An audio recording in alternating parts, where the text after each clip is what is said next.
मध्य प्रदेश के धार में चाइनीज मांझे से एक 7 साल के बच्चे की गर्दन कटने से उसकी दुखद मौत हुई है।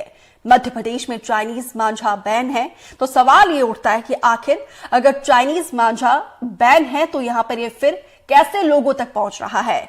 क्या कोई दूसरा मांझा है जो चाइनीज मांझे के नाम पर बेचा जा रहा है?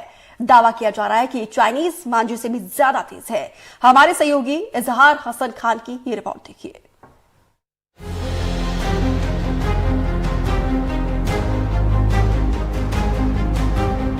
मौत के इस मांझे से कई हादसे हो चुके हैं। सरकारी दावों में इस पर पाबंदी है, लेकिन इन दावों का सच इंटरनेट पर एक छोटा सा सर्च आपको बता देगा। यहां पर हमने डाला चाइना मांझा, यहां पर आ गया चाइनीज मांझा। तो आप इस तरह से चाइनीज मांझे खरीद सकते हैं। ये देखिए कई सारे वेरिएंट हैं, कई तरह के। ये जो चाइनीज थ्रेड है, किसी को थ्रेड नाम दिया है, किसी को कॉटन थ्रेड दिया है, किसी को नायलॉन नाम दिया। ये देखिए ये येलो कलर का, ये नायलॉन कितना खतरनाक हो सकता है। अगर आप बाइक से जा रहे हैं और ये आपके सामने आता है तो आप समझ सकते हैं अगर आपके गर्दन के रडार में आता है तो ये कितना नुकसान पहुंचा सकता है। ये खबर लेकर जब हम प्रशासन के पास पहुंचे तब उन्होंने इस ओर भी ध्यान दिया कि खतरनाक मांझे को ऑनलाइन भी मंगाया जा सकता है।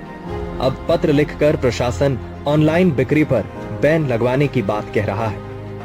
मैं इसको दिखवाता हूँ कि किस तरीके से ये अगर यहाँ के किसी लोकल मार्केट में या कहीं स्टोरेज है बिक रहा है तो उस पर कार्रवाई करते हैं। लेकिन जैसे अगर मैं दिल्ली से मंगाना चाहूँ और मेरे घर तो भोपाल में आ जाएगा तो फिर उसको लेके क्या ऑनलाइन प्लेटफॉर्म पर बैन कराने के लिए कुछ पत्र वगैरह लिखेंगे शासन को? ये मैं देख लेता हूँ कि कौन सी संस्था से कार्रवाई हो सकती है, मैं पत्र लिखता हूँ। प्रदेश सहित देश में हर साल खतरनाक मांझे की वजह से कई लोग घायल होते हैं और कुछ तो अपनी जान से भी हाथ धो बैठते हैं। मांझे पर बैन की बात तो कही जाती है, लेकिन ये ऑनलाइन बड़े आसानी से उपलब्ध है। एनडीटीवी ने इस बड़े गंभीर और संवेदनशील मामले को उठाया है। अब देखने वाली बात होगी कि सरकार और प्रशासन इस पर क्या रुख अपनाता है। कैमरा पर्सन राजू बाथम के साथ एनडीटीवी के लिए भोपाल से इजहार हसन खान।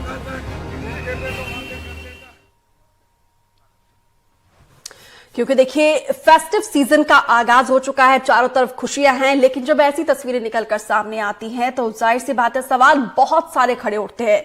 क्योंकि कुछ लोगों के घरों के चिराग हमेशा के लिए बुझ गए हैं मौत के इस मांझे के चलते। मौत का डोर भी इसे कहीं ना कहीं कहा जा सकता है। और ज्यादा जानकारी के साथ अलग अलग जगहों से हमारे सहयोगी जुड़ रहे हैं। साबिर खान धार से जुड़ रहे हैं और साजिद खान भी रतलाम से।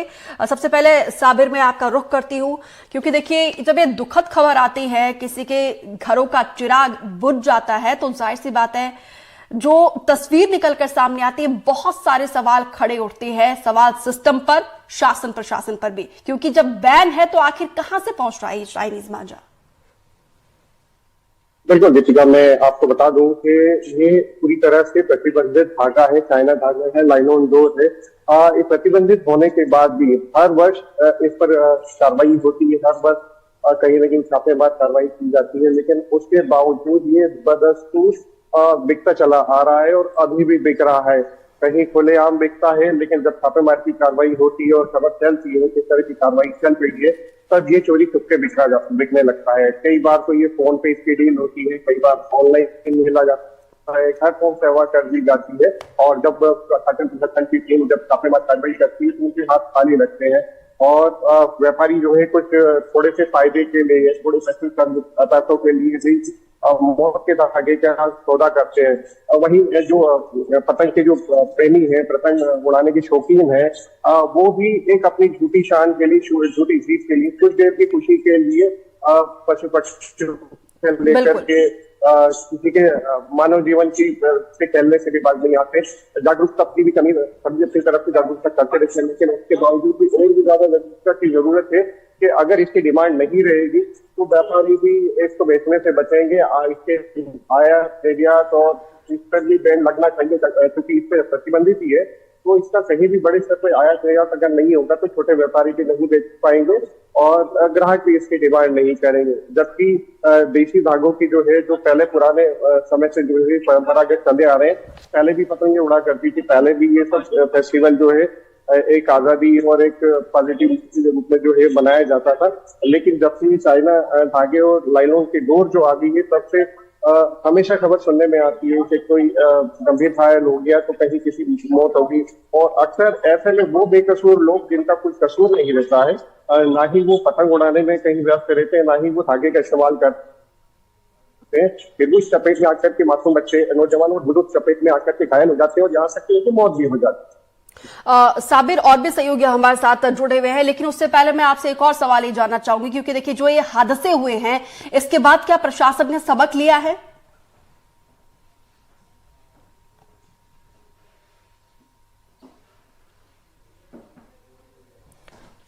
साबिर आपसे ये मेरा सवाल है, क्योंकि एक के बाद एक ये हादसे हुए हैं, क्या इसके बाद प्रशासन की तरफ से कोई ठोस कदम उठाया गया है? क्या कोई सबक लिया गया है? बिल्कुल दीपिका, मैं बता दूं कि एनडीटीवी पर खबर चलने के बाद जो है शासन प्रशासन ने एकदम सख्ती दिखाते हुए जगह जगह छापेमार कार्रवाई की है। छापेमार कार्रवाई में कई लोगों की दुकानें भी सील की गई है, कुछ लोगों के केस बनाए गए, बिल्कुल कार्रवाई की जा रही है। साबिर, क्योंकि आप लोगों के बीच मौजूद है, जरा लोगों से भी बातचीत करिए। मैं आपको बताना चाहूंगा कि इस वक्त हम धार शहर के उसी हाटवाड़ा क्षेत्र में मौजूद है, जहां पर उस मासूम बच्चे की चाइना के डोर के आने में जो है उसकी जान चली गई थी। यहाँ पे कुछ समाज सेवी है जो उनसे बात करने की कोशिश करेंगे। मार्केट में चाइना डोर चल रही है ना, बच्चे की एक मौत हुई यही हटवाड़े चौराहे, क्या कहना चाहेंगे आपके, कितना सही? घटना हुई है हमारा क्षेत्र है, कैसा क्षेत्र है, सार्वजनिक क्षेत्र है और धार्मिक त्योहार मनाते रहते हैं, पर कुछ लोगों ने चाइना डोर का उपयोग करके घटना को घटना घटित करवाया है। हम सभी से निवेदन करना चाहेंगे कि ये चाइना धागा पर परमानेंटली बंद किया जाए। बड़ी बड़ी कंपनियां जो बना रही है उसके ऊपर अंकुश लगाया जाए। प्रशासन क्यों ना इसके ऊपर सख्ती की जाए और चालानी कार्रवाई करे या फिर दंडित किया जाए। बिल्कुल, चालानी कार्रवाई भी होना चाहिए, दंडित भी करना चाहिए। ये एक मासूम की जान चली गई है जिसमें उसका कोई कसूर नहीं था, वो अपने पिताजी के साथ में निकलते जा रहा था। ऐसे में आम जनता को क्या करना चाहिए? चाइना डोर का विरोध करना चाहिए या नहीं? चाइना डोर के फीस वगैरह के काम में आती है और लोग इसका उपयोग इस चीज में करने लग गए, डोर को उड़ाने में। इससे कल यहाँ पर एक दुखद घटना घटी और वो बच्चा शांत हो गया और आज सुबह यहाँ धरना वगैरह भी किया। पुलिस प्रशासन और कलेक्टर महोदय ने आकर, तो बिल्कुल ये दिल को झकझोर देने वाली खबर आज